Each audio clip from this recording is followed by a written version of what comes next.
ਏਕ ਓੰਕਾਰ ਸਤਿਗੁਰੂ ਤੇ ਪ੍ਰਸਾਦ ਸਾਚੋ। ਵਾਹਿਗੁਰੂ ਵਾਹਿਗੁਰੂ ਕੀ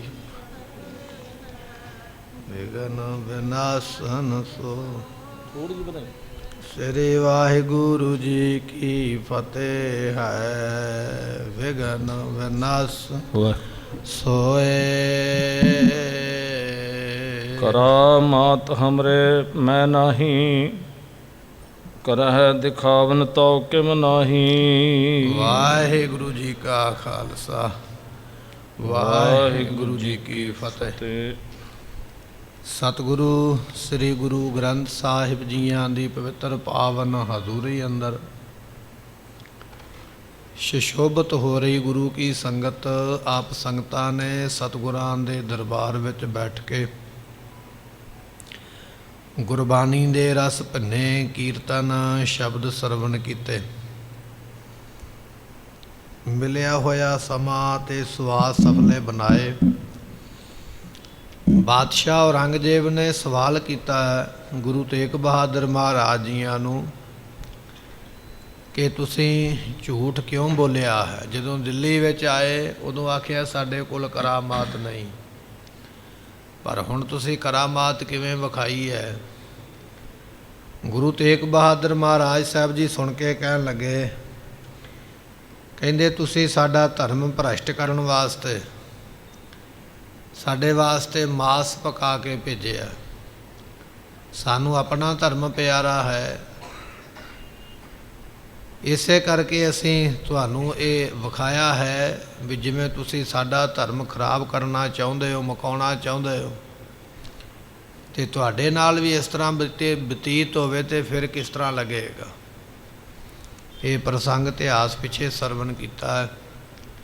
जिवें महाराज किरपा कर रहे आओ सरवण करिए, मिल के आखिए सतनाम श्री वाहिगुरु साहिब जी। करामात हमरे मैं नाही। सतगुरु पातशाह कहन लगे असीं अज भी ये गल कहिंदे आ भी साडे विच कोई करामात नहीं है, असीं करामात नूं नहीं रखदे। हाँ करह दिखावन तो किम काही। जदों साडे विच है ही नहीं ते फिर विखाईए किथों। जे होवे ते तां विखाईए, पर साडे विच नहीं है।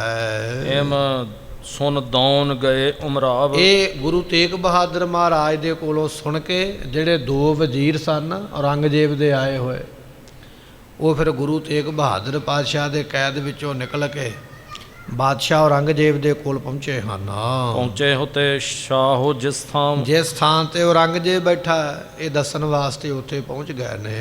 कहवत गुर की सकल सुनाई। जिवें जिवें महाराज ने आख्या ये प्रसंग आपां कल बड़े विस्तार दे नाल सरवण कीता।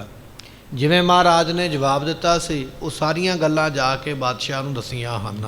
मैं करामात न हराई। सतगुरु आखदे साडे विच थोड़ी जिन्नी भी करामात नहीं है। राई एक निक्का जिहा बी है, जिवें आपां सरों दा बी हुंदा ना छोटा जिहा, ये सरों दे बी नालों भी छोटा हुंदा राई जिस नूं आख्या जांदा। राई तो भाव लिया जांदा थोड़े तो थोड़ा, बहुत थोड़ा, मामूली जिन्ना। सो राई एक पदार्थ है, सरों तो दाने तो भी छोटा, बिल्कुल छोटा। राई तो भाव लै लैंदे विद्वान थोड़े तो थोड़ा, बिल्कुल मामूली ना होया ही आपां समझ लईए।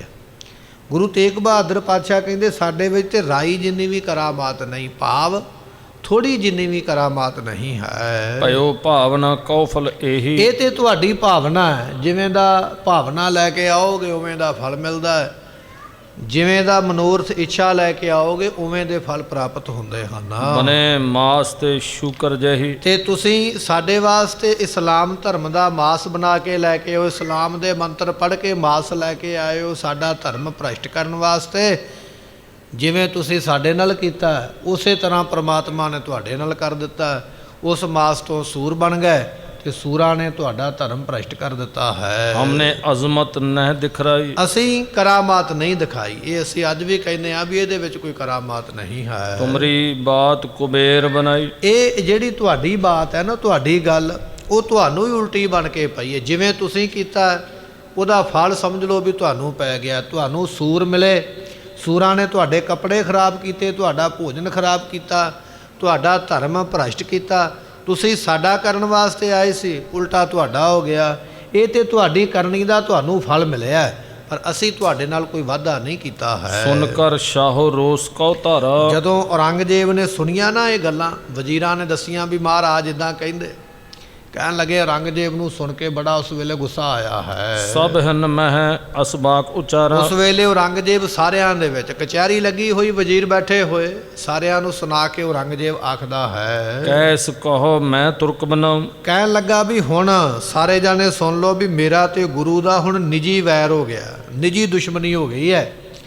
ਜਾਂ ਤੇ ਮੈਂ ਹੁਣ ਗੁਰੂ ਤੇਗ ਬਹਾਦਰ ਪਾਤਸ਼ਾਹ ਨੂੰ ਮੁਸਲਮਾਨ ਬਣਾਵਾਂਗਾ, ਇਹ ਮੈਂ ਸਾਰਿਆਂ ਨੂੰ ਐਲਾਨ ਕਰਕੇ ਦੱਸਦਾ, ਜਾਂ ਤੇ ਮੈਂ ਇਹਨਾਂ ਨੂੰ ਮੁਸਲਮਾਨ ਬਣਾ ਲਵਾਂਗਾ। ਸ਼ਰਾ ਆਪਣੀ ਬਿਖੈ ਚਲਾਉ। ਆਪਣੀ ਸ਼ਰ੍ਹਾ ਦੇ ਵਿੱਚ ਜਿਹੜੀ ਬੰਦਿਸ਼ ਹੈ ਨਾ ਇਸਲਾਮ ਧਰਮ ਦੀ ਮਰਿਆਦਾ ਆਪਾਂ ਕਹਿ ਦਈਏ, ਜਾਂ ਤੇ ਮੈਂ ਆਪਣੀ ਮਰਿਆਦਾ ਇਸਲਾਮ ਦੀ ਵਿੱਚ ਇਹਨਾਂ ਨੂੰ ਚਲਾਵਾਂਗਾ, ਇਹ ਮੈਂ ਸਾਰਿਆਂ ਨੂੰ ਆਖਦਾ ਹਾਂ। ਕੈਸ ਤੇ ਅਜ਼ਮਤ ਪਤੀ ਆਉ। ਤੇ ਦੂਜੀ ਗੱਲ, ਜਾਂ ਫਿਰ ਮੈਂ ਇਹਨਾਂ ਨੂੰ ਮਜਬੂਰ ਕਰ ਦਿਆਂਗਾ ਵੀ ਇਹ ਸ਼ਕਤੀ ਵਿਖਾਉਣਗੇ।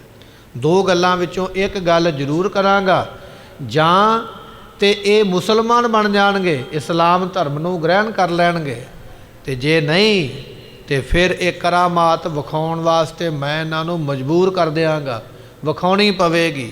ਇਹ ਵਿਖਾਏ ਬਿਨਾਂ ਰਹਿ ਨਹੀਂ ਸਕਣਗੇ। ਮੈਂ ਇਹ ਦੋ ਕੰਮਾਂ ਵਿੱਚੋਂ ਇੱਕ ਜ਼ਰੂਰ ਕਰਾਂਗਾ।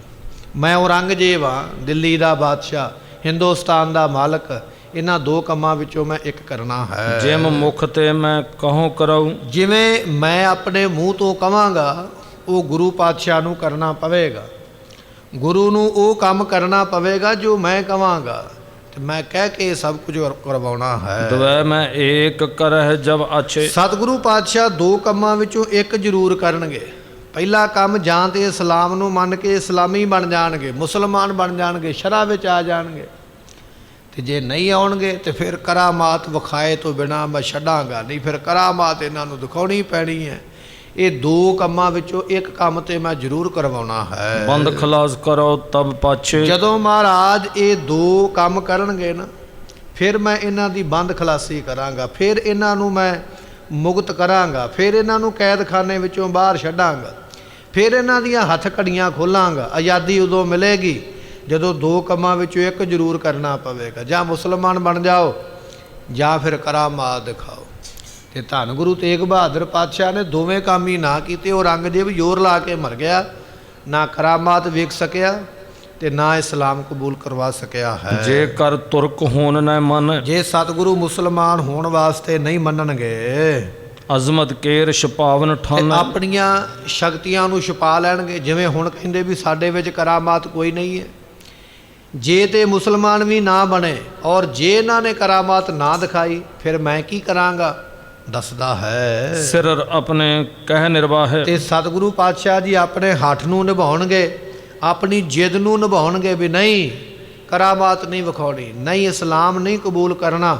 ਜੇ ਗੁਰੂ ਪਾਤਸ਼ਾਹ ਇਸ ਹੱਠ ਤੇ ਜਿੱਦ ਤੇ ਅੜ ਗਏ ਤੇ ਫਿਰ ਉਸ ਵੇਲੇ ਆਪਣੋ ਨਹਿ ਜੀਵਨ ਚਾਹੇ। ਤੇ ਫਿਰ ਆਪਣਾ ਸਮਝ ਲਓ ਵੀ ਇਹ ਜੀਵਨ ਨਹੀਂ ਚਾਹੁੰਦੇ, ਫਿਰ ਇਹ ਆਪਣੀ ਮੌਤ ਨੂੰ ਆਪ ਆਵਾਜ਼ ਮਾਰਦੇ ਪਏ। ਔਰੰਗਜ਼ੇਬ ਆਪਣੀ ਕਚਹਿਰੀ ਵਿੱਚ ਕਹਿੰਦਾ ਵੀ ਜੇ ਗੁਰੂ ਤੇਗ ਬਹਾਦਰ ਪਾਤਸ਼ਾਹ ਨਾ ਕਰਾਮਾਤ ਵਿਖਾਉਣ ਤੇ ਨਾ ਮੁਸਲਮਾਨ ਬਣਨ, ਫਿਰ ਤੁਸੀਂ ਸਮਝ ਲਓ ਵੀ ਇਹਨਾਂ ਨੂੰ ਆਪਣੀ ਜ਼ਿੰਦਗੀ ਦੀ ਲੋੜ ਕੋਈ ਨਹੀਂ ਹੈ।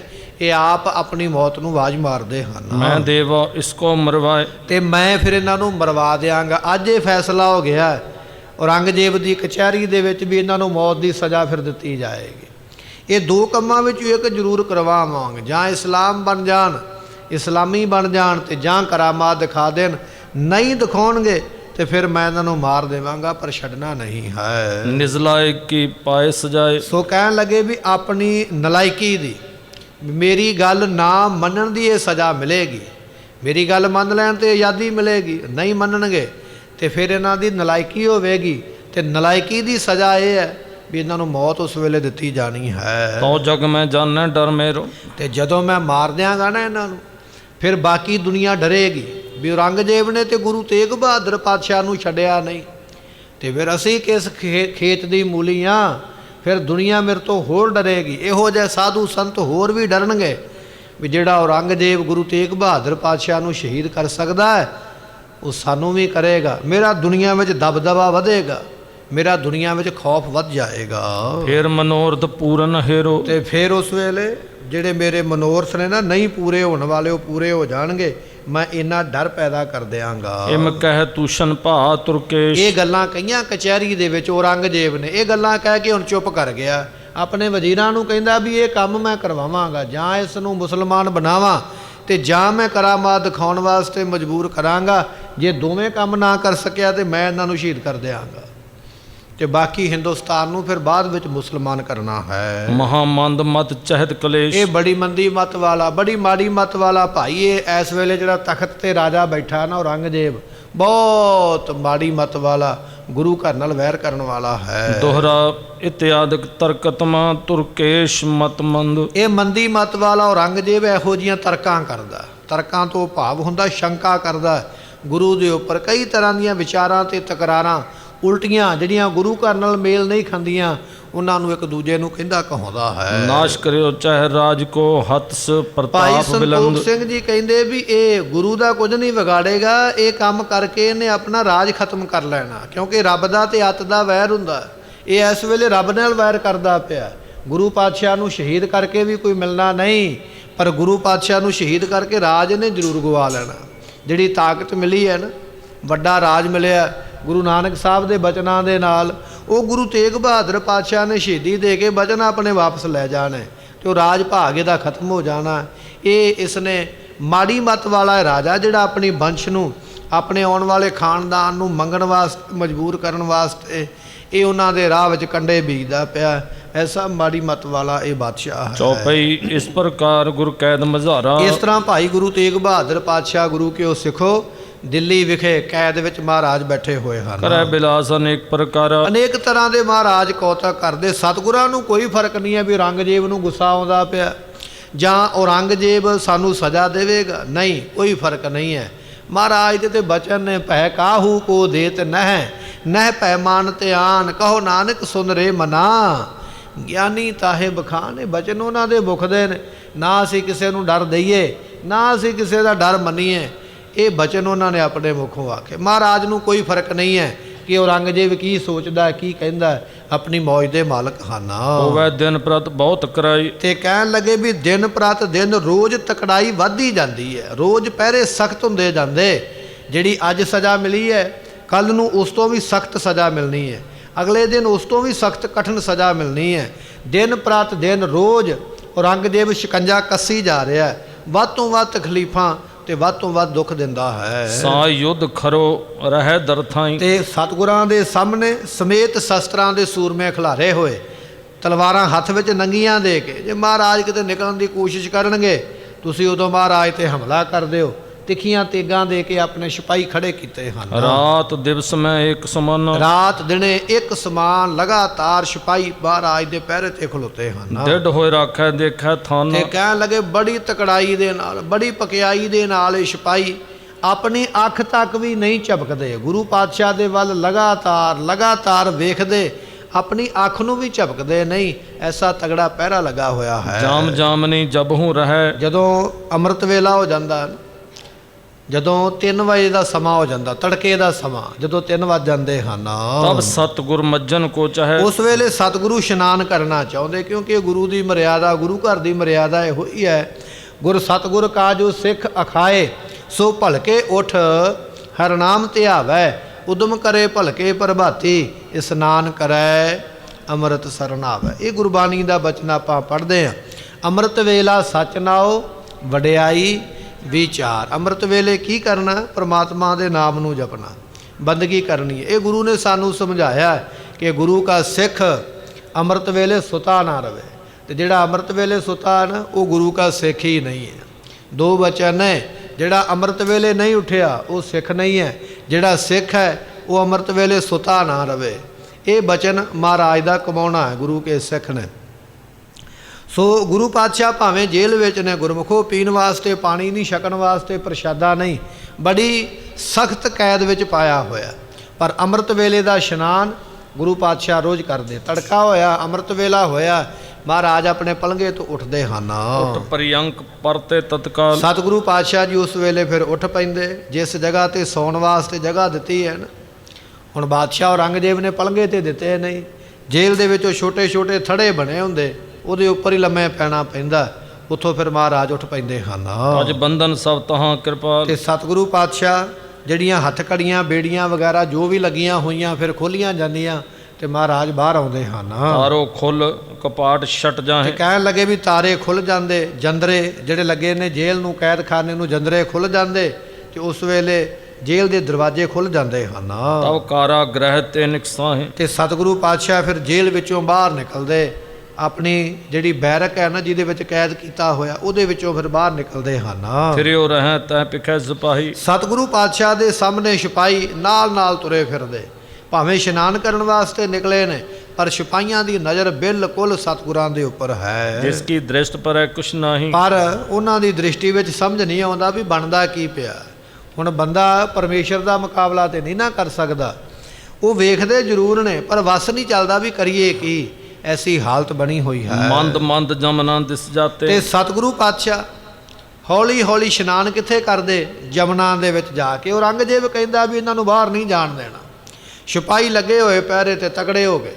ਮਹਾਰਾਜ ਨਿਕਲਦੇ ਜੇਲ੍ਹ ਦੇ ਵਿੱਚੋਂ, ਆਪਣੇ ਆਪ ਜੰਦਰੇ ਖੁੱਲ੍ਹਦੇ, ਆਪਣੇ ਆਪ ਦਰਵਾਜ਼ੇ ਖੁੱਲ੍ਹਦੇ ਤੇ ਪਾਤਸ਼ਾਹ ਜੀ ਚਲੇ ਜਾਂਦੇ। ਜਮਨਾ ਵਗਦੀ ਹੈ ਦਿੱਲੀ ਸ਼ਹਿਰ ਦੇ ਵਿੱਚੋਂ, ਪਾਤਸ਼ਾਹ ਇਸ਼ਨਾਨ ਵਾਸਤੇ ਜਾਂਦੇ ਤਟ ਹਨ। ਪਰ ਖਰੇ ਹੋਏ ਪੁਨ ਨਾਤੇ। ਤੇ ਸਤਿਗੁਰੂ ਜੀ ਪਹਿਲਾਂ ਜਾ ਕੇ ਕਿਨਾਰੇ ਤੇ ਖੜੇ ਹੋ ਜਾਂਦੇ, ਥੋੜੀ ਸੈਰ ਕਰਦੇ, ਦਾਤਨ ਕੁਰਲਾ ਵਗੈਰਾ ਕਰਦੇ ਤੇ ਫਿਰ ਮਹਾਰਾਜ ਉਹ ਜਮਨਾ ਵਿੱਚ ਇਸ਼ਨਾਨ ਕਰਦੇ ਹਨ। ਮੰਦ ਮੰਦ ਨਿਸ ਮਹਿ ਚਲੇ ਆਵੇ। ਤੇ ਸਤਿਗੁਰੂ ਪਾਤਸ਼ਾਹ ਜੀ ਫਿਰ ਇਸ਼ਨਾਨ ਕਰਨ ਤੋਂ ਮਗਰੋਂ ਹੌਲੀ ਹੌਲੀ ਫਿਰ ਵਾਪਸ ਜਿੱਥੇ ਜੇਲ੍ਹ ਹੈ ਉਧਰ ਨੂੰ ਚਲੇ ਜਾਂਦੇ ਹਨ। ਕਿਸੇ ਰੀਤ ਬੰਧਨ ਪਰ ਜਾਵੇ। ਜਦੋਂ ਮਹਾਰਾਜ ਜੇਲ੍ਹ ਦੇ ਵਿੱਚ ਆ ਜਾਂਦੇ, ਕੈਦਖਾਨੇ ਦੇ ਵਿੱਚ, ਉਸੇ ਤਰ੍ਹਾਂ ਦਰਵਾਜ਼ੇ ਫਿਰ ਬੰਦ ਹੋ ਜਾਂਦੇ, ਜੰਦਰੇ ਫਿਰ ਲੱਗ ਜਾਂਦੇ ਔਰ ਜਿਹੜੇ ਸਤਿਗੁਰਾਂ ਨੂੰ ਸੰਗਲ ਵਗੈਰਾ ਜੋ ਵੀ ਉਹਨਾਂ ਨੇ ਲਾਇਆ ਹੋਇਆ ਉਸੇ ਤਰ੍ਹਾਂ ਦੁਬਾਰਾ ਫਿਰ ਬੰਦ ਹੋ ਜਾਂਦੇ ਹਨ। ਫਿਰ ਪਰਿਅੰਕ ਪਰ ਤੈਸੋ ਹੋਏ। ਉਸੇ ਤਰ੍ਹਾਂ ਮਹਾਰਾਜ ਫਿਰ ਉਸੇ ਥੜੇ ਦੇ ਉੱਪਰ ਆ ਕੇ ਬੈਠ ਜਾਂਦੇ ਜਿਹੜਾ ਕੈਦਖਾਨੇ ਵਿੱਚ ਬਣਿਆ ਹੋਇਆ ਹੈ। ਜਥਾ ਪ੍ਰਥਮ ਹੀ ਕੀਨੋ ਸੋਏ। ਤੇ ਸਤਿਗੁਰੂ ਪਾਤਸ਼ਾਹ ਮਹਾਰਾਜ ਜੀਆਂ ਨੇ ਇਸੇ ਤਰ੍ਹਾਂ ਇਹ ਸਾਰਾ ਕੁਝ ਜਿਹੜਾ ਹੈ ਨਾ ਰੋਜ਼ ਦੀ ਕਿਰਿਆ ਮਹਾਰਾਜ ਇਸੇ ਤਰ੍ਹਾਂ ਕਰਦੇ ਹਨ।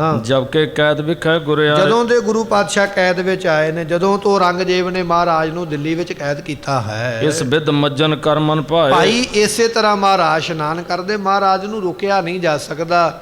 ਅਸੀਂ ਤੇ ਸਰੀਰ ਨੂੰ ਆਪਣੇ ਪਹਿਰੇ ਵਿੱਚ ਰੱਖ ਸਕਦੇ ਹਾਂ ਆਮ ਇਨਸਾਨ, ਪਰ ਪਰਮੇਸ਼ਰ ਸਰੀਰ ਤੋਂ ਬਾਹਰ ਹੀ ਹੁੰਦਾ, ਉਹਨੂੰ ਨਾ ਰੋਕਿਆ ਜਾ ਸਕਦਾ, ਨਾ ਬੰਧਨਾਂ ਵਿੱਚ ਪਾਇਆ ਜਾ ਸਕਦਾ। ਸਤਿਗੁਰੂ ਜੀ ਰੋਜ਼ ਇਸੇ ਤਰ੍ਹਾਂ ਅੰਮ੍ਰਿਤ ਵੇਲੇ ਉੱਠਦੇ ਨੇ, ਜਮਨਾ ਤੇ ਇਸ਼ਨਾਨ ਕਰਦੇ, ਦਰਵਾਜ਼ੇ ਖੁੱਲ੍ਹ ਜਾਂਦੇ, ਸਿਪਾਹੀਆਂ ਦਾ ਵਸ ਕੋਈ ਨਹੀਂ ਚੱਲਦਾ। ਇਸ਼ਨਾਨ ਕਰਨ ਤੋਂ ਮਗਰੋਂ ਫਿਰ ਮਹਾਰਾਜ ਉੱਥੇ ਆ ਕੇ ਫਿਰ ਬੈਠ ਜਾਂਦੇ। ਇਹ ਰੋਜ਼ ਦੀ ਕਿਰਿਆ ਮਹਾਰਾਜ ਕਰਦੇ ਹਨ। ਇੱਕ ਦਿਵਸ ਸ੍ਰੀ ਗੁਰੂ ਪਿਆਨੇ। ਇੱਕ ਦਿਨ ਕੀ ਹੋਇਆ? ਰੋਜ਼ ਜਾਂਦੇ ਨਾ ਇਸ਼ਨਾਨ ਕਰਨ ਵਾਸਤੇ, ਕਹਿੰਦੇ ਇੱਕ ਦਿਨ ਦੀ ਨਵੀਂ ਘਟਨਾ ਹੈ, ਉਹ ਤੁਹਾਨੂੰ ਸਰਵਣ ਕਰਵਾਈਏ।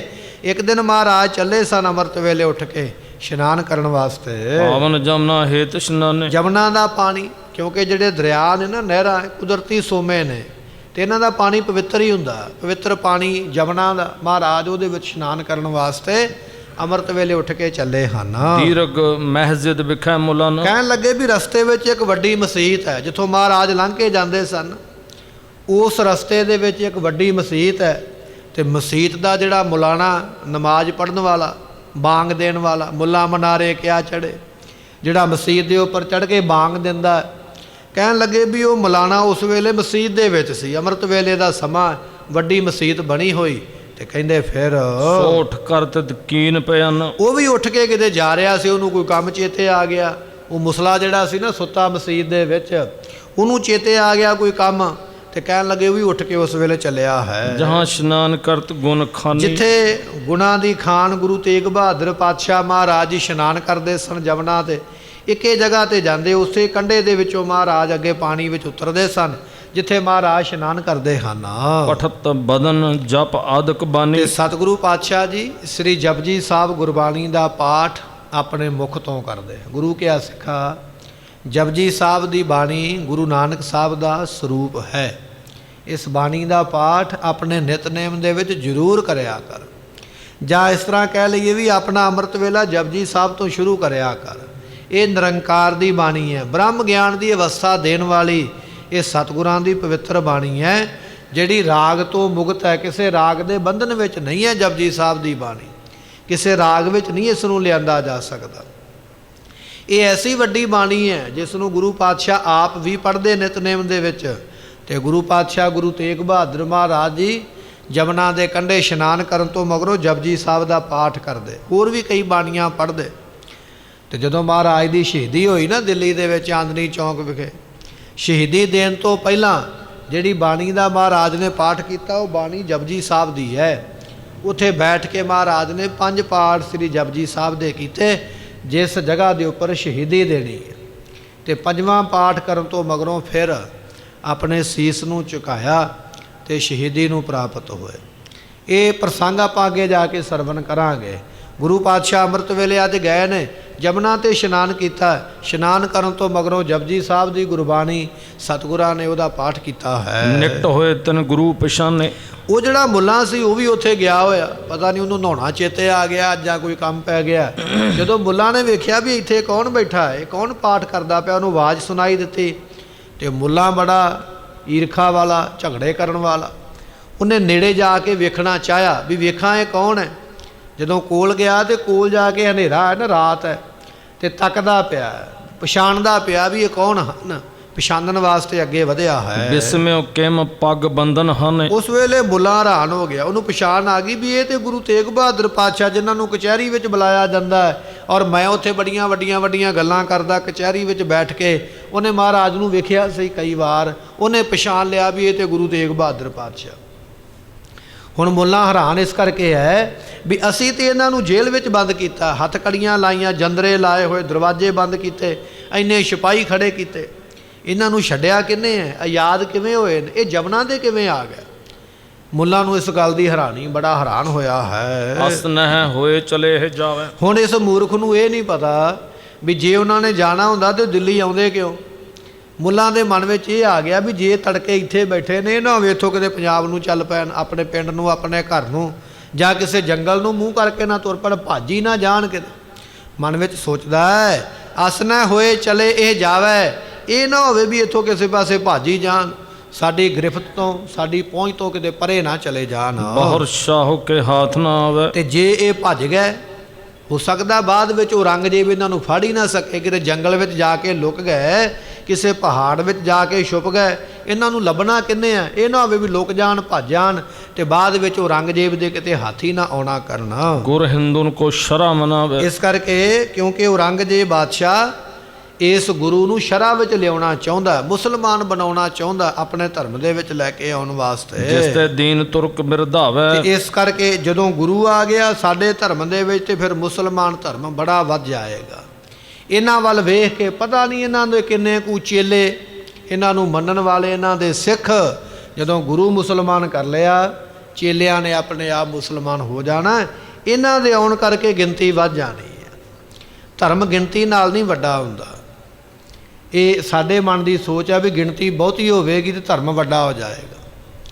ਗਿਣਤੀ ਨਾਲ ਧਰਮ ਨਹੀਂ ਵੱਡਾ ਹੁੰਦਾ, ਪਰ ਧਰਮ ਦੇ ਵਿੱਚ ਆਉਣ ਵਾਲੇ ਧਰਮੀਆਂ ਨਾਲ ਧਰਮ ਵੱਡਾ ਹੁੰਦਾ। ਜੇ ਗਿਣਤੀ ਨਾਲ ਧਰਮ ਵੱਡਾ ਹੋਵੇ ਨਾ, ਤੇ 10ਵੇਂ ਪਾਤਸ਼ਾਹ ਮਹਾਰਾਜ ਨੇ ਜਦੋਂ ਅੰਮ੍ਰਿਤ ਛਕਾਇਆ, ਉਦੋਂ ਮਹਾਰਾਜ ਮੰਗ ਨਾ ਕੋਈ ਵੀ ਰੱਖਦੇ। ਉਦੋਂ ਜਿੰਨੇ ਬੰਦੇ ਆਏ, ਕੋਈ ਆਖਦਾ 80,000, ਕੋਈ ਆਖਦਾ ਲੱਖ, ਕੋਈ ਆਖਦਾ 1.25 ਲੱਖ ਦੀ ਗਿਣਤੀ ਦਾ ਇਕੱਠ ਸੀ। ਜਦੋਂ 10ਵੇਂ ਪਾਤਸ਼ਾਹ ਨੇ ਵਿਸਾਖੀ ਵਾਲੇ ਦਿਨ ਅੰਮ੍ਰਿਤ ਛਕਾਇਆ, 5 ਪਿਆਰਿਆਂ ਦੇ ਸੀਸ ਲੈ, ਮਹਾਰਾਜ ਕਹਿੰਦੇ ਆਓ ਭਾਈ ਸਾਰਿਆਂ ਨੂੰ ਛਕਾ ਦਿੰਦੇ ਤੇ ਗਿਣਤੀ ਉਦੋਂ ਹੀ ਬੜੀ ਹੋ ਜਾਣੀ ਲੱਖਾਂ ਦੇ ਵਿੱਚ। ਪਰ ਉਹਨਾਂ ਨੇ ਗਿਣਤੀ ਨੂੰ ਪਹਿਲ ਨਹੀਂ ਦਿੱਤੀ। ਕਹਿਣ ਲੱਗੇ ਨਹੀਂ, ਅਸੀਂ ਉਹ ਲੈਣੇ ਨੇ ਜਿਹੜੇ ਬਚਨ ਮੰਨਦੇ ਨੇ, ਜਿਹੜੇ ਕਹਿਣਾ ਮੰਨਦੇ ਨੇ, ਦੂਜਿਆਂ ਦਾ ਕੀ ਕਰਨਾ। ਤੇ ਫਿਰ ਉਹਨਾਂ ਨੇ ਇਹ ਰੱਖਿਆ, ਕਹਿਣ ਲੱਗੇ ਲਿਆਓ ਸੀਸ ਦਿਓ ਤੇ ਅੰਮ੍ਰਿਤ ਲੈ ਲਓ। ਤੇ ਉਸ ਵੇਲੇ ਫਿਰ ਜਦੋਂ ਸੀਸ ਦੇਣ ਦੀ ਵਾਰੀ ਆਈ, ਲੱਖਾਂ ਦੇ ਵਿੱਚੋਂ 5 ਹੀ ਨਿਕਲੇ। ਧਰਮ ਨੂੰ ਵਧਾਉਣ ਵਾਸਤੇ ਲੋਕਾਂ ਦੀ ਗਿਣਤੀ ਜ਼ਰੂਰੀ ਨਹੀਂ ਹੈ। ਧਰਮ ਨੂੰ ਵਧਾਉਣ ਵਾਸਤੇ ਧਰਮੀਆਂ ਦੀ ਗਿਣਤੀ ਜ਼ਰੂਰੀ ਹੈ, ਵੀ ਧਰਮ ਨੂੰ ਮੰਨਣ ਵਾਲੇ ਕਿੰਨੇ ਨੇ, ਧਰਮ ਤੋਂ ਕੁਰਬਾਨ ਹੋਣ ਵਾਲੇ ਕਿੰਨੇ ਨੇ, ਇਹ ਜ਼ਰੂਰੀ ਹੈ। ਜੋ ਤੋ ਪ੍ਰੇਮ ਖੇਲਣ ਕਾ ਚਾਓ, ਸਿਰ ਧਰ ਤਲੀ ਗਲੀ ਮੇਰੀ ਆਓ। ਇਹ ਬਚਨ ਹੈ। ਜੇ ਗੁਰੂ ਦੇ ਨਾਲ ਪ੍ਰੇਮ ਦੀ ਖੇਡ ਖੇਡਣੀ ਹੈ ਤੇ ਆਪਣਾ ਸਿਰ ਪਹਿਲਾਂ ਕਬੂਲ ਕਰ ਲਾ ਵੀ ਗੁਰੂ ਨੂੰ ਦੇਣਾ ਪੈਣਾ, ਫਿਰ ਚੱਲ। ਇਤ ਮਾਰਗ ਪੈਰ ਤਰੀਜੈ, ਸਿਰ ਦੀਜੈ ਕਾਣ ਨਾ ਕੀਜੈ। ਜੇ ਗੁਰੂ ਵਾਲੇ ਪਾਸੇ ਚੱਲਣਾ, ਤੇਰੇ ਮਨ ਵਿੱਚ ਇਹ ਨਾ ਹੋਵੇ ਵੀ ਮੈਂ ਸੀਸ ਦਿੱਤਾ। ਪਹਿਲੀ ਤੇ ਗੱਲ ਸੀਸ ਦੇਣਾ ਔਖਾ ਹੈ, ਚਲੋ ਜੇ ਮੰਨ ਲਿਆ ਤੂੰ ਦੇ ਵੀ ਦਿੱਤਾ, ਤੇ ਬਾਅਦ ਵਿੱਚ ਆ ਗਿਆ ਵੀ ਮੈਂ ਦਿੱਤਾ ਤੇ ਗੱਲ ਫਿਰ ਵੀ ਨਹੀਂ ਉਹ ਬਣਨੀ। ਗੁਰੂ ਅਰਜਨ ਸਾਹਿਬ ਮਹਾਰਾਜ ਨੇ ਗੁਰਬਾਣੀ ਵਿੱਚ ਲਿਖਿਆ, ਸਤਿਗੁਰਾਂ ਦੇ ਸਿੱਖ ਸਨ ਭਾਈ ਸੰਮਣ ਤੇ ਭਾਈ ਮੂਸਣ। ਤੇ ਜਦੋਂ ਮਹਾਰਾਜ ਲਾਹੌਰ ਗਏ ਨਾ, ਇਹ ਗਰੀਬ ਨੇ ਸਿੱਖ ਦੋਨੇ, ਪਰ ਚਾਹੁੰਦੇ ਨੇ ਵੀ ਗੁਰੂ ਪਾਤਸ਼ਾਹ ਸਾਡੇ ਘਰੇ ਪ੍ਰਸ਼ਾਦਾ ਛਕ ਲੈਣ। ਤੇ ਸਤਿਗੁਰਾਂ ਨੂੰ ਬੇਨਤੀ ਕੀਤੀ, ਮਹਾਰਾਜ ਪ੍ਰਸ਼ਾਦਾ ਛਕੋ ਸਾਡੇ ਘਰ ਵਿੱਚ। ਪਾਤਸ਼ਾਹ ਕਹਿੰਦੇ ਠੀਕ ਹੈ ਛਕ ਲੈਂਦੇ। ਸਮਾਂ ਦਿੱਤਾ ਗਿਆ, ਟਾਈਮ ਦਿੱਤਾ ਗਿਆ।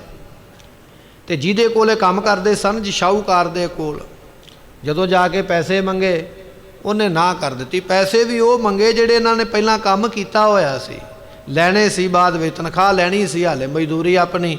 ਸੋਚਿਆ ਵੀ ਚਲੋ ਹੁਣ ਪਿਛਲੇ ਪੈਸੇ ਜਿਹੜੇ ਕੰਮ ਕੀਤਾ ਲੈ ਲਈਏ। ਸ਼ਾਹੂਕਾਰ ਦੇ ਨਾਲ ਗੱਲ ਕੀਤੀ ਸੀ, ਪੈਸੇ ਦੇ ਦੇਵੀਂ, ਕੁਝ ਐਡਵਾਂਸ ਵੀ ਦੇ ਦੇਵੇ, ਅਸੀਂ ਸਾਰੇ ਲਾ ਦਿਆਂਗੇ। ਪਹਿਲਾਂ ਉਹਨੇ ਹਾਂ ਕੀਤੀ, ਪਰ ਜਦੋਂ ਉਹਨਾਂ ਨੂੰ ਪਤਾ ਲੱਗ ਗਿਆ ਵੀ ਇਹ ਹੁਣ ਗੁਰੂ ਨੂੰ ਹਾਂ ਕਰ ਆਏ ਨੇ, ਹੁਣ ਮੈਂ ਪੈਸੇ ਨਹੀਂ ਦੇਵਾਂਗਾ ਤੇ ਇਹਨਾਂ ਦੀ ਬੇਇੱਜ਼ਤੀ ਹੋਵੇਗੀ, ਨਾਲੇ ਗੁਰੂ ਦਾ ਨਰਾਦਰ ਹੋਵੇਗਾ ਵੀ ਸਿੱਖ ਕਿਹੋ ਜਿਹਾ ਜਿਹੜਾ ਗੁਰੂ ਨੂੰ ਪ੍ਰਸ਼ਾਦਾ ਨਹੀਂ ਛਕਾ ਸਕਦਾ। ਉਹਨੇ ਨਾ ਕਰ ਦਿੱਤੇ। ਹੁਣ ਕੀ ਹੋਵੇ, ਇਹਨਾਂ ਨੇ ਰਾਤ ਨੂੰ ਜਾ ਕੇ ਛੱਤ ਨੂੰ ਪਾੜਿਆ, ਇੱਕ ਜਣਾ ਥੱਲੇ ਉਤਰਿਆ। ਜਿੰਨੀ ਮਾਇਆ ਆਪਣੀ ਬਣਦੀ ਸੀ, ਚੋਰੀ ਨਹੀਂ ਕੀਤੀ ਉਹਨਾਂ ਨੇ, ਜਿੰਨੀ ਮਜ਼ਦੂਰੀ ਆਪਣੀ ਬਣਦੀ ਓਨੀ ਲਈ, ਬਾਕੀ ਛੱਡ ਦਿੱਤੀ। ਜਦੋਂ ਬਾਹਰ ਨਿਕਲਣ ਲੱਗੇ, ਹੁਣ ਬਾਹਰ ਨਿਕਲਿਆ ਨਹੀਂ ਜਾਂਦਾ। ਫੜੇ ਨਾ ਜਾਈਏ, ਬਦਨਾਮੀ ਹੋ ਜਾਏਗੀ, ਸਾਡੀ ਵੀ ਹੋਵੇਗੀ, ਸਾਡੇ ਗੁਰੂ ਦੀ ਵੀ ਹੋਵੇਗੀ। ਗੁਰੂ ਦਾ ਸਿੱਖ ਚੋਰ ਹੈ। ਆਪਣੀ ਗਰਦਨ ਕਟਾ ਲਈ ਉਸ ਵੇਲੇ, ਧੜ ਉੱਥੇ ਰਹਿ ਗਿਆ। ਤੇ ਪਿਤਾ ਨੇ ਆਪਣੇ ਪੁੱਤਰ ਦਾ ਸਿਰ ਚੁੱਕਿਆ ਤੇ ਘਰੇ ਆ ਗਿਆ। ਘਰੇ ਆ ਕੇ ਪ੍ਰਸ਼ਾਦਾ ਬਣਾਇਆ। ਗੁਰੂ ਅਰਜਨ ਦੇਵ ਪਾਤਸ਼ਾਹ ਘਰੇ ਆਏ। ਸਾਖੀ ਬੜੀ ਲੰਮੀ ਹੈ। ਆਪਣੇ ਪੁੱਤਰ ਦਾ ਸਰੀਰ ਅਗਲੇ ਦਿਨ ਉਸੇ ਸ਼ਾਹੂਕਾਰ ਨੇ ਆਖਿਆ ਪੈਸੇ ਜਿੰਨੇ ਮਰਜ਼ੀ ਲੈ ਜਾ, ਪਤਾ ਨਹੀਂ ਕਿਹੜੇ ਮੁਰਦੇ ਦਾ ਮੇਰੇ ਦੁਕਾਨ ਵਿੱਚ ਧੜ ਪਿਆ, ਇਹ ਵੀ ਲੈ ਜਾ, ਕਿਤੇ ਮੇਰੇ ਤੇ ਕਤਲ ਦਾ ਇਲਜ਼ਾਮ ਨਾ ਲੱਗ ਜਾਵੇ। ਬਾਪ ਨੇ ਆਪਣੇ ਪੁੱਤਰ ਦਾ ਧੜ ਫਿਰ ਚੁੱਕਿਆ, ਉਹ ਵੀ ਆਪਣੇ ਘਰੇ ਲੈ ਆਂਦਾ, ਮੰਜੇ ਤੇ ਰੱਖ ਦਿੱਤਾ, ਜੋੜ ਦਿੱਤਾ, ਚਾਦਰ ਪਾ ਕੇ ਆ ਪ੍ਰਸ਼ਾਦਾ ਬਣਾਉਣ ਲੱਗ ਪਿਆ। ਪ੍ਰਸ਼ਾਦਾ ਤਿਆਰ ਹੋ ਗਿਆ, ਮਹਾਰਾਜ ਆ ਗਏ, ਟਾਟ ਵਿਛ ਗਏ, ਪੰਗਤਾਂ ਵਿਛ ਗਈਆਂ, ਬੈਠ ਗਈ ਸੰਗਤ, ਮਹਾਰਾਜ ਵੀ ਬੈਠ ਗਏ। ਤੇ ਸਤਿਗੁਰੂ ਜਦੋਂ ਬੈਠੇ, ਮਹਾਰਾਜ ਕਹਿੰਦੇ ਤੇਰਾ ਪੁੱਤਰ ਮੂਸਣ ਨਹੀਂ ਦਿਖਾਈ ਦਿੰਦਾ, ਸੰਮਣ ਉਹ ਕਿੱਥੇ ਹੈ? ਪਹਿਲਾਂ ਤੇ ਟਾਲਾ ਕੀਤਾ ਮਹਾਰਾਜ, ਇੱਧਰ ਗਿਆ ਉੱਧਰ ਗਿਆ, ਕਦੇ ਆਖਦਾ ਜੀ ਉਹ ਤੇ ਸੁੱਤਾ ਪਿਆ, ਰਾਤੀ ਕੰਮ ਬੜਾ ਸੀ ਥੱਕ ਗਿਆ। ਪਾਤਸ਼ਾਹ ਕਹਿਣ ਲੱਗੇ ਫਿਰ ਉਹਨਾਂ ਚਿਰ ਪ੍ਰਸ਼ਾਦਾ ਨਹੀਂ ਛਕਾਂਗੇ ਜਿੰਨਾ ਚਿਰ ਉਹ ਉਤਰ ਕੇ ਥੱਲੇ ਸੰਗਤ ਵਿੱਚ ਨਾ ਆਵੇ।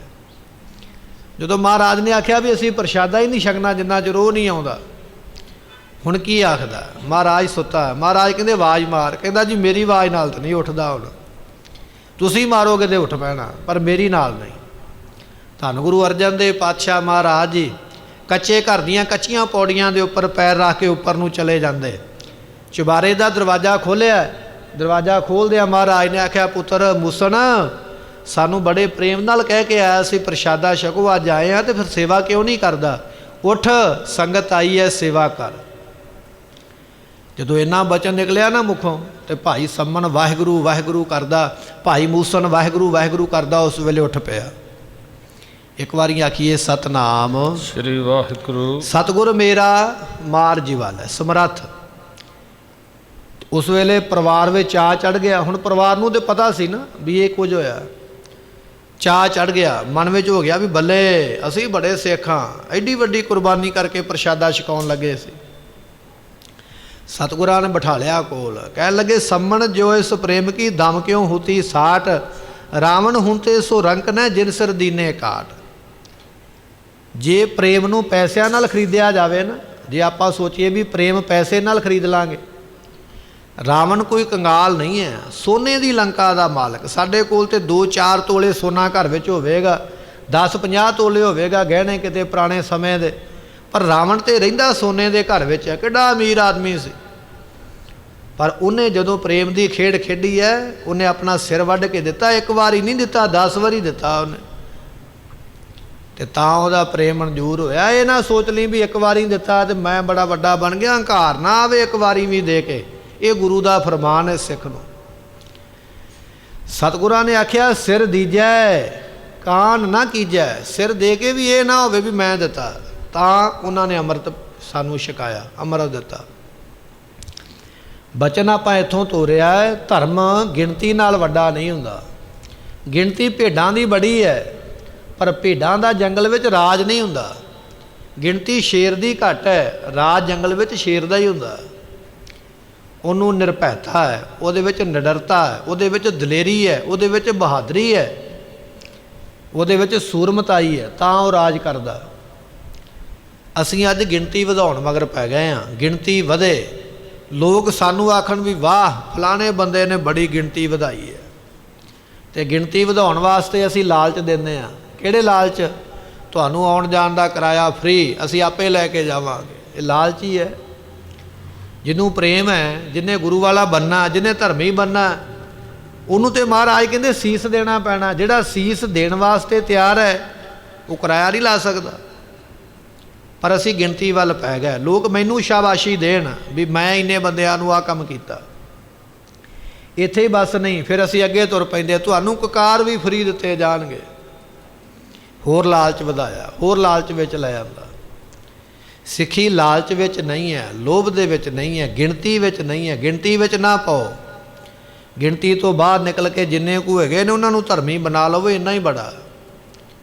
ਧਰਮ ਧਰਮੀਆਂ ਨਾਲ ਵੱਧਦਾ ਹੈ, ਧਰਮ ਗਿਣਤੀ ਨਾਲ ਨਹੀਂ ਵੱਧਦਾ। ਔਰੰਗਜ਼ੇਬ ਦੇ ਮਨ ਵਿੱਚ ਹੀ ਇਹੋ ਗੱਲ ਹੀ ਹੈ ਵੀ ਸ਼ਾਇਦ ਗਿਣਤੀ ਵਧੇਗੀ ਤੇ ਪਤਾ ਨਹੀਂ ਕੀ ਹੋਵੇਗਾ। ਗਿਣਤੀ ਵਧਣ ਨਾਲ ਕੁਝ ਨਹੀਂ ਹੁੰਦਾ। ਅੱਜ ਇਸਲਾਮ ਧਰਮ ਦੀ ਗਿਣਤੀ ਬੜੀ ਹੈ, ਈਸਾਈ ਧਰਮ ਦੀ ਗਿਣਤੀ ਬੜੀ ਹੈ, ਹਿੰਦੂ ਧਰਮ ਦੀ ਗਿਣਤੀ ਬੜੀ ਹੈ, ਬਹੁਤ ਗਿਣਤੀ ਵਿੱਚ ਉਹਨਾਂ ਦੇ ਲੋਕ ਨੇ। ਸਿੱਖ ਧਰਮ ਦੀ ਗਿਣਤੀ ਬਹੁਤ ਘੱਟ ਹੈ, ਬੜੀ ਥੋੜ੍ਹੀ ਹੈ। ਪਰ ਦੁਨੀਆ ਵਿੱਚ ਨਾਮ ਕਿਹਦਾ? ਥੋੜ੍ਹੀ ਗਿਣਤੀ ਵਾਲਿਆਂ ਦਾ ਹੀ ਹੈ। ਬਹੁਤੀ ਗਿਣਤੀ ਵਾਲਿਆਂ ਦਾ ਨਾਮ ਨਹੀਂ, ਥੋੜ੍ਹੀ ਵਾਲਿਆਂ ਦਾ। ਸਤਿਗੁਰਾਂ ਨੇ ਸਿਰ ਲੈ ਕੇ, ਸੀਸ ਲੈ ਕੇ ਅੰਮ੍ਰਿਤ ਦਿੱਤਾ। ਗਿਣਤੀ ਵਿੱਚ ਨਾ ਪੈ, ਗਿਣਤੀ ਤੋਂ ਬਾਹਰ ਨਿਕਲ ਕੇ ਧਰਮੀ ਬੰਦਿਆਂ ਦੀ ਗਿਣਤੀ ਕਰ। ਧਰਮ ਨੂੰ ਕਮਾਇਆ ਕਿੰਨਿਆਂ ਨੇ, ਅਪਣਾਇਆ ਕਿੰਨਿਆਂ ਨੇ, ਧਰਮ ਨੂੰ ਜੀਵਿਆ ਕਿੰਨਿਆਂ ਨੇ। ਜਿਨ੍ਹਾਂ ਨੂੰ ਲਾਲਚ ਦੇ ਕੇ ਲਈ ਜਾਂਦਾ ਨਾ ਵੀ ਲਾਲਚ ਦੇ ਕੇ ਆਓ, ਉਹ ਲਾਲਚ ਵਾਲੇ ਮਹੀਨਾ 15 ਦਿਨ 20 ਦਿਨ 2 ਮਹੀਨੇ 6 ਮਹੀਨੇ ਇੰਨਾ ਕੁ ਚਿਰ ਹੀ ਹੋ ਰਹਿੰਦੇ, ਮੁੜ ਕੇ ਝੜ ਜਾਂਦੇ, ਖਰੇ ਨਹੀਂ ਉਤਰਦੇ। ਸਤਿਗੁਰੂ ਪਾਤਸ਼ਾਹ ਮਹਾਰਾਜ ਸਾਹਿਬ ਜੀ ਇੱਥੇ ਬਖਸ਼ਿਸ਼ ਕਰਦੇ ਪਏ ਕਿ ਮਹਾਰਾਜ ਸਾਹਿਬ ਜੀ ਐਡੇ ਵੱਡੇ ਨੇ, ਜਿਹੜੇ ਸਾਡੇ ਧਰਮ ਵਿੱਚ ਆ ਜਾਣਗੇ ਤੇ ਮੁਸਲਮਾਨ ਧਰਮ ਵੱਧ ਜਾਏਗਾ। ਵਿਚਾਰ ਇਹ ਸੀ ਵੀ ਕਾਜੀ ਸੋਚਦਾ ਪਿਆ।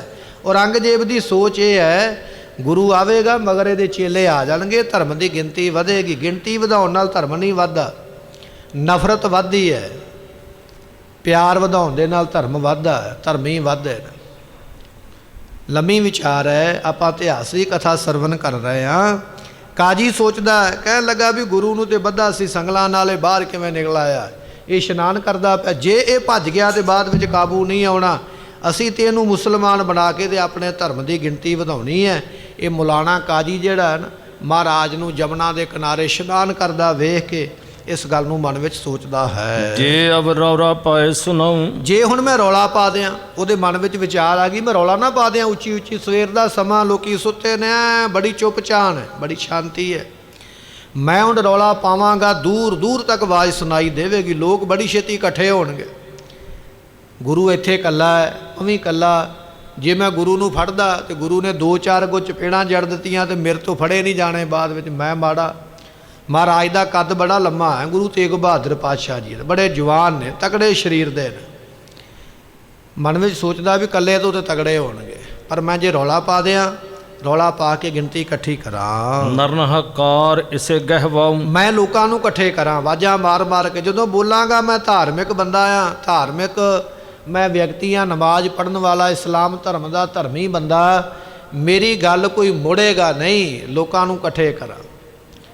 ਧਰਮ ਦੇ ਜਿਹੜੇ ਪੈਰੋਕਾਰ ਨੇ ਨਾ, ਧਰਮੀ ਲੋਕ, ਉਹਨਾਂ ਦੇ ਮਨ ਵਿੱਚ ਇਹ ਗੱਲ ਹੁੰਦੀ ਹੈ ਮੈਂ ਧਰਮ ਦੀ ਆੜ ਵਿੱਚ, ਧਰਮ ਦੇ ਥੱਲੇ ਰਹਿ ਕੇ, ਧਰਮ ਦਾ ਝੰਡਾ ਚੁੱਕ ਕੇ ਜੋ ਮਰਜ਼ੀ ਕਰਾਂ, ਮੈਨੂੰ ਸਭ ਕੁਝ ਮਾਫ ਹੈ।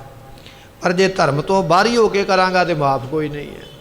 ਤੇ ਉਹ ਫਿਰ ਧਰਮ ਦਾ ਗਲਤ ਪ੍ਰਯੋਗ ਕਰਦੇ, ਗਲਤ ਵਰਤੋਂ ਕਰਦੇ, ਆਪ ਤੇ ਬਦਨਾਮ ਹੁੰਦੇ, ਧਰਮ ਨੂੰ ਵੀ ਉਹ ਬਦਨਾਮ ਕਰ ਲੈਂਦੇ। ਰੋਹ ਵਿਚਾਰ ਇਹ ਸੋਚਦਾ, ਕਹਿਣ ਲੱਗਾ ਵੀ ਰੌਲਾ ਪਾ ਦਿਆਂ, ਲੋਕਾਂ ਨੂੰ ਇਕੱਠੇ ਕਰਕੇ ਤੇ ਮਹਾਰਾਜ ਨੂੰ ਫੜ ਲੈਣਾ ਕਰਾਂ। ਸਨੈ ਸਨੈ ਕੈ ਸੰਗ ਸਿਧਾਰੋਂ। ਤੇ ਫਿਰ ਮਹਾਰਾਜ ਨੂੰ ਫੜ ਕੇ ਅਸੀਂ ਸਾਰੇ ਜਾਣੇ ਬੰਨ੍ਹ ਲਵਾਂਗੇ। ਹੌਲੀ ਹੌਲੀ ਇਹਨਾਂ ਨੂੰ ਚੁੱਕ ਕੇ, ਫੜ ਕੇ ਜਾਂ ਖਿੱਚ ਕੇ, ਤੇ ਇਹਨਾਂ ਨੂੰ ਫਿਰ ਮੈਂ ਲੈ ਜਾਵਾਂਗਾ ਜੇਲ੍ਹ ਦੇ ਵਿੱਚ। ਇਹ ਮੁੱਲਾ ਕਾਜੀ ਇਸ ਤਰ੍ਹਾਂ ਸੋਚਦਾ ਹੈ। ਕਹਾਂ ਜਾਏ ਸਭ ਗਤੀ ਨਿਹਾਰੋਂ। ਤੇ ਫਿਰ ਮੈਂ ਜਾ ਕੇ ਉੱਥੇ ਜਾ ਕੇ ਵੇਖਾਂਗਾ। ਪਹਿਲਾਂ ਮਹਾਰਾਜ ਨੂੰ ਜੇਲ੍ਹ ਵਿੱਚ ਲੈ ਕੇ ਜਾਵਾਂ, ਫਿਰ ਮੈਂ ਵੇਖਾਂਗਾ ਵੀ ਮਹਾਰਾਜ ਨਿਕਲੇ ਕਿਵੇਂ ਨੇ। ਕਿਤੇ ਸਿਪਾਹੀ ਤੇ ਨਹੀਂ ਵਿਕ ਗਿਆ, ਕਿਤੇ ਵਜ਼ੀਰ ਤੇ ਨਹੀਂ ਵਿਕ ਗਿਆ ਇਹਨਾਂ ਦੇ ਕੋਲ। ਮੈਂ ਸਭ ਕੁਝ ਵੇਖਾਂਗਾ। ਖੁਦ ਜਾਇਜ਼ਾ ਲਵਾਂਗਾ ਤੇ ਫਿਰ ਇਹ ਕੰਮ ਕਰਾਂਗਾ। ਵਹਿਰ ਨਿਕਸਪੁਰ ਤੇ ਜਬ ਜਾਏ। ਜਦੋਂ ਮਹਾਰਾਜ ਬਾਹਰ ਨਿਕਲ ਜਾਣ, ਕਦੇ ਸੋਚਦਾ ਵੀ ਮੈਂ ਕੁਝ ਨਾ ਕਵਾਂ, ਚੁੱਪ ਕਰ ਜਾਵਾਂ। ਮੈਂ ਚੋਰੀ ਚੋਰੀ ਮਹਾਰਾਜ ਨੂੰ ਵੇਖਾਂ ਵੀ ਇਹ ਕੀ ਕਰਦੇ ਨੇ। ਵੀ ਇਸ਼ਨਾਨ ਕਰਕੇ ਪਾਠ ਤੇ ਕੀਤਾ ਵੀ ਹੁਣ ਪਿੰਡ ਤੋਂ ਬਾਹਰ ਨੂੰ ਭੱਜਣਗੇ, ਹੋ ਸਕਦਾ ਦਿੱਲੀ ਤੋਂ ਬਾਹਰ ਨੂੰ ਭੱਜ ਪੈਣ, ਤੇ ਜੇ ਬਾਹਰ ਨੂੰ ਭੱਜਣਾ ਮੈਂ ਲੁਕਦਾ ਲੁਕਦਾ ਮਗਰ ਇਹਨਾਂ ਦੇ ਤੁਰਿਆ ਜਾਵਾਂਗਾ, ਵੇਖਾਂਗਾ ਵੀ ਇਹ ਕਿੱਧਰ ਨੂੰ ਭੱਜਦੇ ਕਿੱਧਰ ਨੂੰ ਜਾਂਦੇ। ਹੁਣ ਦੂਜੀ ਵਿਚਾਰ ਇਹ ਆ ਵੀ ਮੈਂ ਇਹਨਾਂ ਦਾ ਪਿੱਛਾ ਕਰਾਂ, ਇਹਨਾਂ ਬਾਰੇ ਵੇਖਾਂ ਵੀ ਇਹ ਕੀ ਕਰਦੇ ਹਨ। ਨਰਨ ਬੁਲਾਏ ਤਬੈ ਗਹਿਵਾਏ। ਤੇ ਜਦੋਂ ਮਹਾਰਾਜ ਭੱਜਣਗੇ ਫਿਰ ਮੈਂ ਰੌਲਾ ਪਾ ਦਿਆਂਗਾ, ਨਾਲੇ ਮੇਰੇ ਕੋਲ ਸਬੂਤ ਹੋਵੇਗਾ ਵੀ ਇਹ ਭੱਜਣ ਲੱਗੇ ਤੇ ਤਾਂ ਮੈਂ ਫੜੇ ਨੇ। ਇਹ ਕਾਜੀ ਜਿਹੜਾ ਨਾ ਮਹਾਰਾਜ ਦੇ ਦੂਰ ਖਲੋਤਾ ਇਸ ਤਰ੍ਹਾਂ ਸੋਚਦਾ ਪਿਆ ਹੈ। ਇਹ ਵਿਚਾਰ ਰਖ ਦ੍ਰਿਸ਼ਟ ਮਝਾਰੀ। ਇਸ ਤਰ੍ਹਾਂ ਸੋਚ ਕੇ ਨਾ ਤੇ ਮਨ ਵਿੱਚ ਇਹ ਗੱਲ ਆ ਗਈ ਵੀ ਕੋਲ ਨਹੀਂ ਜਾਣਾ, ਮੈਂ ਦੂਰੋਂ ਹੀ ਨਿਗਾਹ ਰੱਖਦਾ ਵੀ ਇਹ ਕਰਦੇ ਕੀ ਨੇ, ਪਹਿਲਾਂ ਮੈਂ ਭੇਦ ਲੈ ਲਵਾਂ। ਕਾਜੀ ਦੂਰ ਖੜ ਗਿਆ, ਓਲੇ ਜਿਹੇ ਹੋ ਕੇ, ਕਿਸੇ ਰੁੱਖ ਦੇ ਓਲੇ ਹੋ ਕੇ ਦੂਰ ਖੜਾ ਹੋਇਆ। ਇਹਨੇ ਆਪਣੀਆਂ ਅੱਖਾਂ ਮਹਾਰਾਜ ਦੇ ਉੱਪਰ ਲਾ ਲਈਆਂ, ਵੇਖਦਾ ਪਿਆ, ਅੱਖਾਂ ਨੂੰ ਝਪਕਦਾ ਨਹੀਂ ਹੈ ਵੀ ਕਿਤੇ ਓਲੇ ਨਾ ਹੋ ਜਾਣ, ਮਹਾਰਾਜ ਨੂੰ ਤੱਕਦਾ ਪਿਆ ਹੈ। ਮੰਦ ਮੰਦ ਹੋਵੇ ਚਲਿਓ ਪਿਛਾਰੀ। ਸਤਿਗੁਰੂ ਪਾਤਸ਼ਾਹ ਮਹਾਰਾਜ ਨੇ ਇਸ਼ਨਾਨ ਕਰਨਾ ਸੀ ਤੇ ਕਾਜੀ ਵੀ ਮਗਰ ਮਗਰ ਹੌਲੀ ਹੌਲੀ ਦੱਬੇ ਦੱਬੇ ਪੈਰੀ, ਵੀ ਖੜਕਾ ਨਾ ਹੋਵੇ, ਖੜਾਕ ਨਾ ਹੋਵੇ, ਸ਼ੋਰ ਸ਼ਰਾਬਾ ਆਵਾਜ਼ ਨਾ ਹੋਵੇ। ਕਾਜੀ ਵੀ ਉਸੇ ਤਰ੍ਹਾਂ ਮਗਰ ਮਗਰ ਹੈ। ਕਰ ਇਸ਼ਨਾਨ ਸਤਿਗੁਰ ਪੁਨਿਆਏ। ਸਤਿਗੁਰੂ ਪਾਤਸ਼ਾਹ ਮਹਾਰਾਜ ਜੀਆਂ ਨੇ ਇਸ਼ਨਾਨ ਕੀਤਾ। ਜਦੋਂ ਇਸ਼ਨਾਨ ਕੀਤਾ ਕਾਜੀ ਵੇਖਦਾ ਪਿਆ, ਇਸ਼ਨਾਨ ਤੋਂ ਮਗਰੋਂ ਬਾਣੀ ਪੜ੍ਹੀ ਹੈ, ਕਾਜੀ ਵੇਖਦਾ ਪਿਆ, ਪਰ ਸੋਚਦਾ ਹੈ, ਮਨ ਦੇ ਫੈਸਲਾ ਕਰ ਨਹੀਂ ਪਾ ਰਿਹਾ ਵੀ ਕੀ ਕਰਾਂ। ਕਦੇ ਸੋਚਦਾ ਹੁਣੇ ਰੌਲਾ ਪਾ ਦਿਆਂ, ਲੋਕਾਂ ਨੂੰ ਇਕੱਠੇ ਕਰਾਂ ਤੇ ਮਹਾਰਾਜ ਨੂੰ ਇੱਥੋਂ ਫੜ ਕੇ ਲੈ ਜਾਈਏ। ਕਦੇ ਮਨ ਵਿੱਚ ਇਹ ਆਉਂਦਾ ਹੈ ਮੈਂ ਇਹਨਾਂ ਦਾ ਪਿੱਛਾ ਕਰਾਂ, ਕਿੱਧਰ ਨੂੰ ਭੱਜਣਗੇ, ਮੈਂ ਉਹ ਜਗ੍ਹਾ ਵੇਖਾਂਗਾ, ਫਿਰ ਔਰੰਗਜ਼ੇਬ ਨੂੰ ਦੱਸਾਂਗਾ ਤੇ ਫਿਰ ਇਹਨਾਂ ਨੂੰ ਉੱਥੋਂ ਫੜਾ ਕੇ ਲੈ ਕੇ ਜਾਵਾਂਗਾ। ਤੇ ਕਦੇ ਮਨ ਵਿੱਚ ਇਹ ਸੋਚਦਾ ਹੈ ਵੀ ਹਾਲੇ ਤੇ ਇਹ ਬੈਠੇ ਹੋਏ ਨੇ, ਬੈਠਣਗੇ ਕੋਈ ਅੱਧਾ ਘੰਟਾ, ਇੰਨੇ ਚਿਰ ਨੂੰ ਮੈਂ ਜਾ ਕੇ ਕਿਸੇ ਥਾਣੇ ਵਿੱਚ ਸ਼ਿਕਾਇਤ ਕਰ ਦਿਆਂ, ਉੱਥੋਂ ਸਿਪਾਹੀ ਪਹਿਲਾਂ ਬੁਲਾ ਕੇ ਲਿਆਵਾਂ, ਇਹ ਭੱਜ ਨਾ ਜਾਣ ਤੇ ਇਹਨਾਂ ਨੂੰ ਗ੍ਰਿਫਤਾਰ ਕਰਕੇ ਲੈ ਜਾਵਾਂ। ਫਿਰ ਮਨ ਵਿੱਚ ਵਿਚਾਰ ਆਉਂਦੀ ਹੈ ਕਿ ਜੇ ਮੈਂ ਸਿਪਾਹੀਆਂ ਨੂੰ ਬੁਲਾਉਣ ਚਲਾ ਗਿਆ, ਇਹ ਨਾ ਹੋਵੇ ਇੰਨੇ ਚਿਰ ਨੂੰ ਕਿਤੇ ਇਹ ਭੱਜ ਜਾਣ ਕਿਸੇ ਬੰਨੇ, ਮੁੜ ਕੇ ਮੇਰੇ ਹੱਥ ਨਾ ਆਉਣ।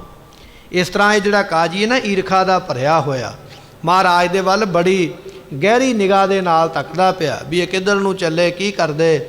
ਮਨ ਵਿੱਚ ਇਹ ਆ ਵੀ ਇਹ ਭੱਜ ਜਾਣਗੇ ਤੇ ਸਾਡਾ ਧਰਮ ਨਹੀਂ ਵਧੇਗਾ, ਜੇ ਇੱਥੇ ਬੈਠੇ ਰਹੇ ਇਹਨਾਂ ਨੂੰ ਅਸੀਂ ਮੁਸਲਮਾਨ ਬਣਾ ਲਿਆ ਤੇ ਸਾਡਾ ਧਰਮ ਵੱਧ ਜਾਏਗਾ। ਸਰੀਰ ਨੂੰ ਧਰਮ ਮਨਾਉਣ ਦਾ ਯਤਨ ਕੀਤਾ ਜਾ ਰਿਹਾ। ਧਰਮ ਉਦੋਂ ਮੰਨਿਆ ਜਾਣਾ ਜਦੋਂ ਤੁਹਾਡੀ ਆਤਮਾ ਮੰਨਦੀ ਪਈ ਹੈ, ਤੁਹਾਡਾ ਮਨ ਮੰਨਦਾ ਪਿਆ। ਅਸੀਂ ਸਰੀਰ ਨੂੰ ਖਿੱਚਦੇ ਹਾਂ ਵੀ ਸਰੀਰ ਨੂੰ ਖਿੱਚ ਕੇ ਲੈ ਚੱਲੀਏ, ਸਰੀਰ ਨੂੰ ਮਨਾ ਲਈਏ। ਜੇ ਸਰੀਰ ਨੂੰ ਮਨਾਇਆ, ਮਨ ਨਹੀਂ ਨਾ ਮਨਾਇਆ, ਤੇ ਮਨ ਨੇ ਮੰਨਣਾ ਨਹੀਂ ਹੈ, ਉਹਨੇ ਸਰੀਰ ਨੂੰ ਵੀ ਬਾਗੀ ਕਰ ਦੇਣਾ ਤੇ ਫਿਰ ਸਰੀਰ ਵੀ ਇਨਕਾਰੀ ਹੋ ਜਾਏਗਾ। ਸਰੀਰ ਦੇ ਨਾਲ ਨਾਲ ਮਨ ਨੂੰ ਮਨਾ, ਜਿਹੜਾ ਮਨ ਕਰਕੇ ਮੰਨਿਆ ਉਹ ਫਿਰ ਕਦੇ ਡੋਲੇਗਾ ਨਹੀਂ, ਉਹ ਕਦੇ ਭੱਜੇਗਾ ਨਹੀਂ, ਜਿਹਦਾ ਮਨ ਮੰਨਿਆ। ਐਸੀ ਅਵਸਥਾ ਜਿਹੜੀ ਉਹ ਗੁਰਮੁਖਾਂ ਨੂੰ ਪ੍ਰਾਪਤ ਹੁੰਦੀ ਹੈ। ਇਸ ਕਰਕੇ ਆਪਾਂ ਬਾਣੀ ਪੜ੍ਹੀਏ, ਸਿਮਰਨ ਕਰੀਏ, ਨਾਮ ਜਪੀਏ, ਤਾਂ ਕਿ ਸਾਡਾ ਮਨ ਮੰਨੇ ਗੁਰੂ ਵਾਲੇ ਬਣਨ ਵਾਸਤੇ। ਸਮੇਂ ਦੀ ਸਮਾਪਤੀ, ਭੁੱਲਾਂ ਦੀ ਮੁਆਫੀ। ਇਹ ਕਾਜੀ ਕਿਵੇਂ ਮਹਾਰਾਜ ਤੇ ਨਿਗਾਹ ਰੱਖਦਾ, ਸਤਿਗੁਰੂ ਉੱਠ ਕੇ ਕੀ ਕਰਨਗੇ ਕਿ ਕਾਜੀ ਕਿਵੇਂ ਹੈਰਾਨ ਹੁੰਦਾ, ਨਿਗਾਹ ਤੇ ਰੱਖੀ ਬੈਠਾ ਵੀ ਮੈਂ ਮਹਾਰਾਜ ਨੂੰ ਅੱਖਾਂ ਤੋਂ ਓਹਲੇ ਨਹੀਂ ਹੋਣ ਦੇਣਾ, ਪਰ ਨਿਰੰਕਾਰ ਨੂੰ ਆਪਣੀਆਂ ਅੱਖਾਂ ਥੱਲੇ ਲਿਆਂਦਾ ਨਹੀਂ ਜਾ ਸਕਦਾ। ਨਿਰੰਕਾਰ ਦ੍ਰਿਸ਼ਟੀ ਤੋਂ ਬਾਹਰੀ ਹੈ। ਕਾਜੀ ਨਿਗਾਹ ਰੱਖਦਾ ਪਿਆ, ਇਹ ਕਿਵੇਂ ਰੌਲਾ ਪਾਉਂਦਾ ਹੈ, ਕਿਵੇਂ ਵਿਉਂਤ ਬਣਾਉਂਦਾ, ਕੱਲ੍ਹ ਦੇ ਦੀਵਾਨ ਵਿੱਚ ਸਰਵਣ ਕਰਦੇ ਹਾਂ।